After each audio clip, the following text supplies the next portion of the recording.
next guest is Chelsea Patterson, who is a graduate of Liberty University, where she served as senior class president, having the opportunities to speak to and activate the students on pro-life issues.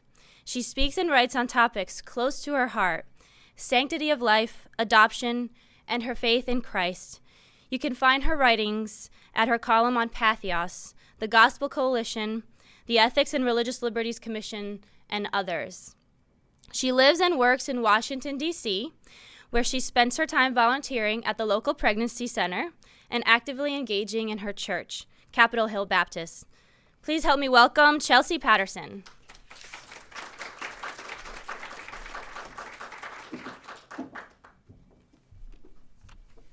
Thank you so much to the Family Research Council for having me today. I'm very excited. So I want to start off with a question.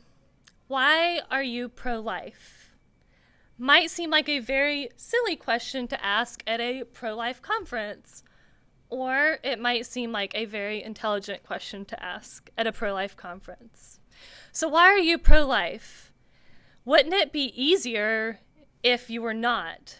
Wouldn't it be easier if you didn't walk into your office and get ridiculed for wanting to save babies? Wouldn't it be easier if people didn't attack your beliefs that life begins at conception and that life is a baby? Wouldn't it be easier? I want you to think about the reasons why you're pro-life, and I want to tell you a story. My story. My story begins across the ocean in Bucharest, Romania, post-communist 1991. Now, a little bit of background on Romania. Romania suffered under a terrible communist regime for many years, and the dictator during that time enforced laws. He was trying to grow his population in Romania, and he enforced laws that mandated family growth, reproduction, which is a good thing. Not government mandated, but family growth is a good thing. But he said if you did not have a child by a certain age, you would be brought in by the government for questioning. Then you'd be given some more time to go have a child. If at the end of that time you still didn't have a child, your family and yourself would be fined. Now, this was communist era, so they didn't have enough food, money, any of that stuff. So obviously no one wanted to be fined. So all these babies were born. It was a communist country, so there was no way to take care of all these babies. So what happened was all these babies were placed in institutions and orphanages and labeled the unwanted children. Now, on Christmas Day, December 1989, Ceausescu, the dictator, was killed by the Romanian people. I was born in 1991, just barely over a year after he was killed. My birth mother was unwed, 19 years old, had no support, no money, and no way to take care of me. And by the grace of God and to loving people in America, I was adopted along with another boy from Romania. My family loves adoption. My family has adopted 6 children, 2 from Romania and 4 from Russia. And I have a newly adopted cousin from the Ukraine. Now, I've grown up in a home where adoption is the normal. My family looks like the United Nations, and the Olympics are always quite fun. We always have a little fun banter about whose country is better. I'll let you decide who I pick. So, I've grown up in a home where adoption is the norm and being pro-life is the norm, because I know if my birth mother did not choose life, I would not be here at this podium talking to you guys about why I'm pro-life. And if my birth mother did not have an outlet, adoption, to say my baby is not going to grow up in this poverty-stricken nation, she's going to go have a family who adores her and loves her so much, I would not be on this stage talking to you guys about why I'm pro-life. Pause. So why are you pro-life? I just told you guys in my story one of the many reasons that I'm pro-life. Now, we all have our different reasons. I'm going to name 3 of my quick reasons. First and foremost, because I'm a Christian and because God is pro-life. God created all of life, and I believe that all life is sacred and has value and purpose.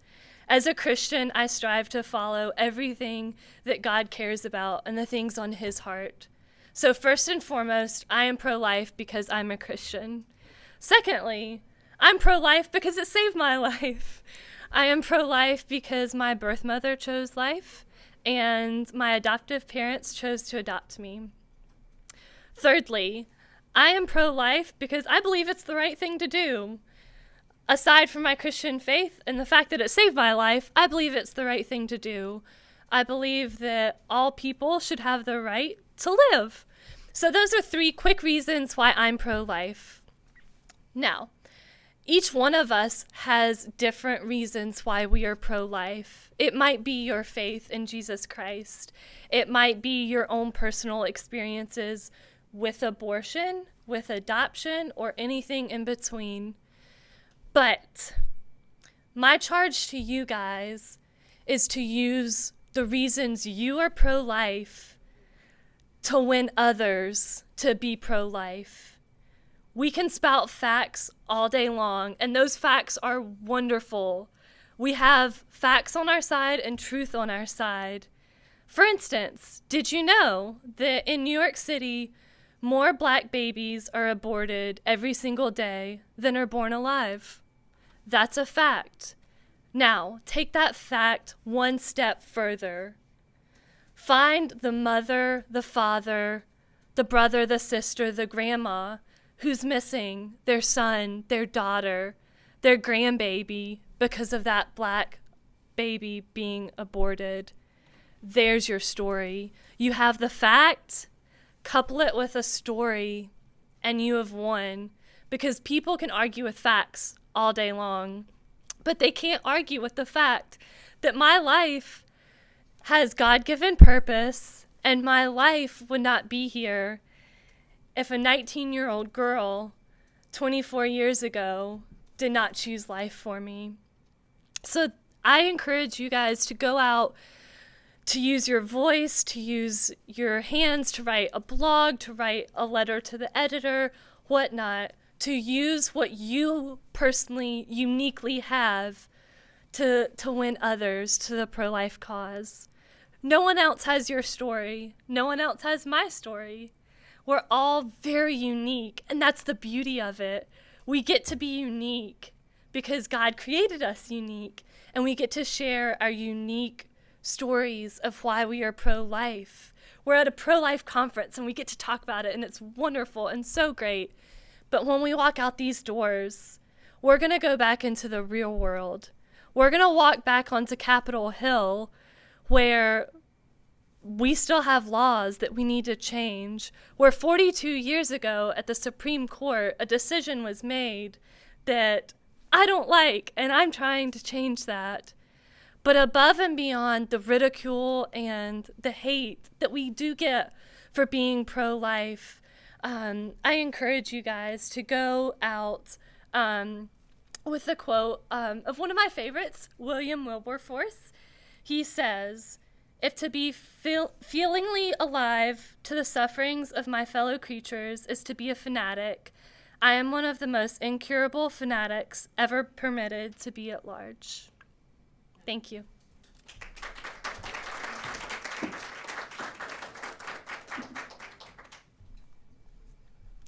Thank you, Chelsea, for sharing your testimony. It's very close to my heart.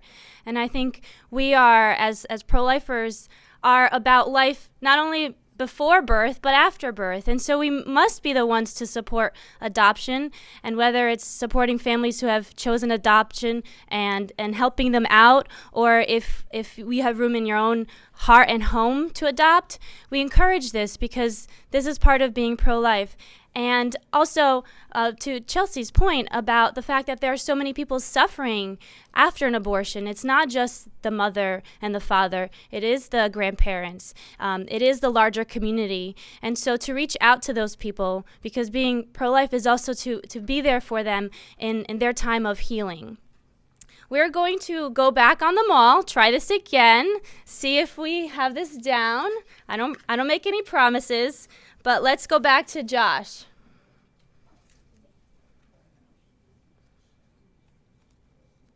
Ready?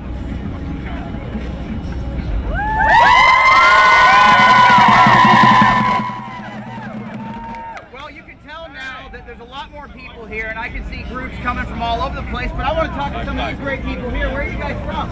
Detroit, Michigan. Detroit, all right.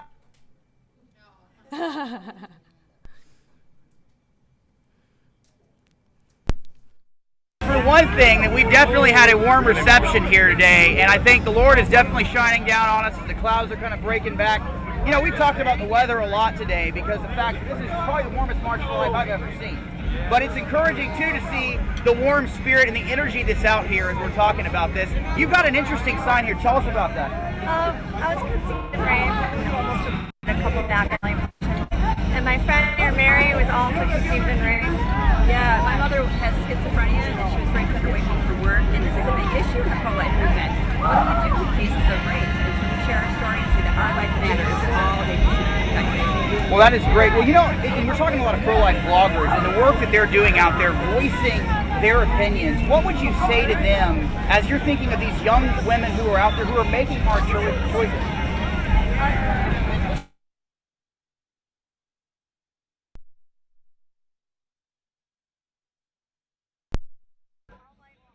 So make sure that you stand up for us, don't say anything stupid. Just remember that no child deserves the death penalty. Women that find themselves in these tough situations choose life for their babies, and we're seeing it more and more. These women that have been raped always choose abortion. Many of them choose adoption for their children, and life really ends up healing them. Abortion just makes the situation much worse. Well, that's right. Well, life is the best choice, and adoption is a great option as well. So thank you guys so much. You guys ready to march? Yeah! Anybody got their boots on today for the mud? That's right. I think we all need some of those. Well, we're going to send it back to you guys. We'll hope to see you right over here soon for the March for Life. Josh, and don't be afraid to try new things with digital media. Obviously, you'll find that being involved in this isn't always perfect, but just be out there. And this is what ProLifeCon has been doing since 10 years ago. So we're very happy with Josh and him reporting.